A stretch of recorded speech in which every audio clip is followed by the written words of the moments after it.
I'm gonna tell you the thing that most likely you're not gonna wanna hear. And that is that if you're looking to lose some weight and decrease body fat percentages, the last thing you need to do is actually go and work out. What?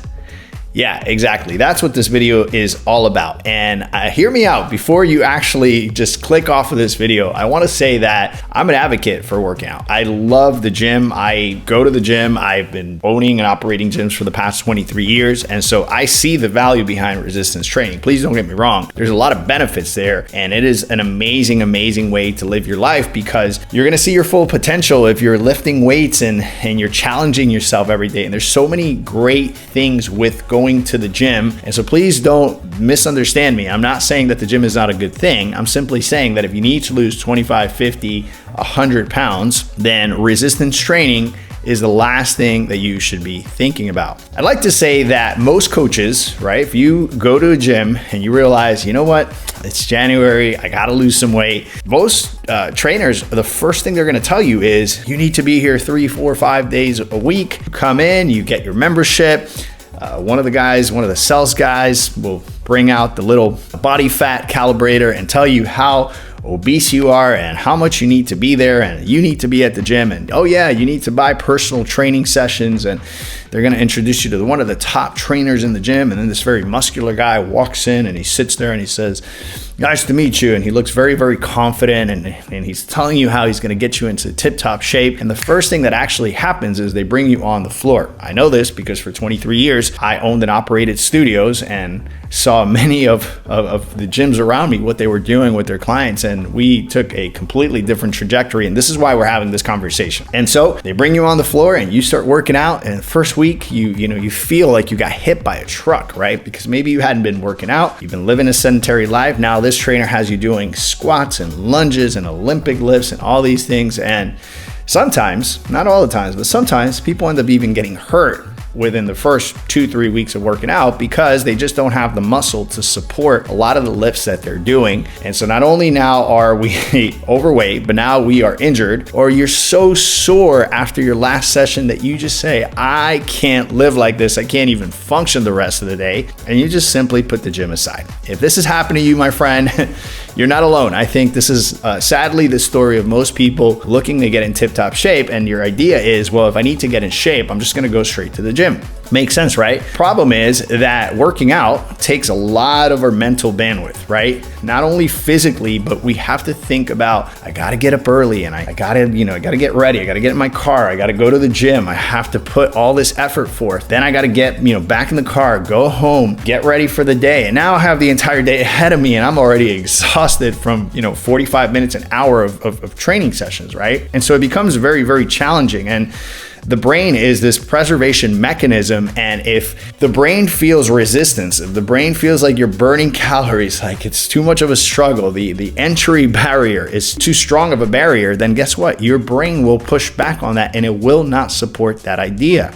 And so I'm here to say that we want to be careful with that mental bandwidth. We want to make sure that we are taking that time, we're appropriating that particular time to the thing that's going to bring the biggest return on investment. So that's number one, right? We want to make sure that that bandwidth, that energy, that mental energy is being channeled towards the thing that's going to bring the biggest return on investment. And it's not the gym. Secondly, if you decide to go to the gym and start working out and doing all these things, what happens naturally is you're going to be hungrier. Now, I'm just going to assume that if you're 25, 50, 100 pounds overweight, your hunger cues are a bit tainted, right? Those hunger cues are, you're not sure when you're physically hungry or when you're emotionally hungry, which is a huge distinction to make. And until you make that distinction, you simply feel hungry. You can't recognize it. Most of my clients that I speak with, when I ask them, are you physically hungry or are you emotionally hungry? They look at me like I have 4 heads and they're like, I'm just hungry, because they can't distinguish one from the other, right? It all just seems the same.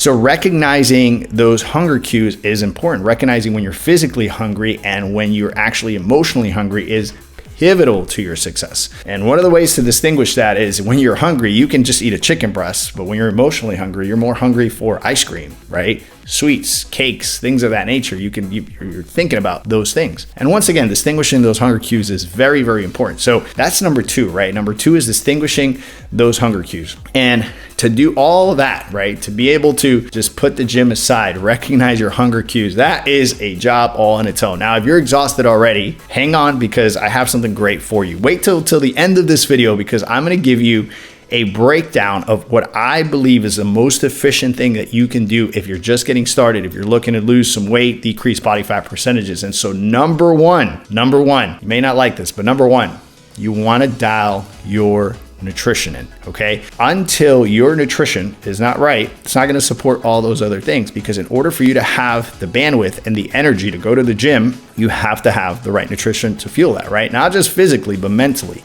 right? And so you have to dial your nutrition in. That is the number 1 thing that needs to happen. Number 2, once you've dialed that nutrition in, number 2 is you have to get the right kind of cardio. Now, I know, because we all have a tendency to think I have to run, sprint, bike, and do all of these high cardiovascular activities because I need to burn all this fat, right?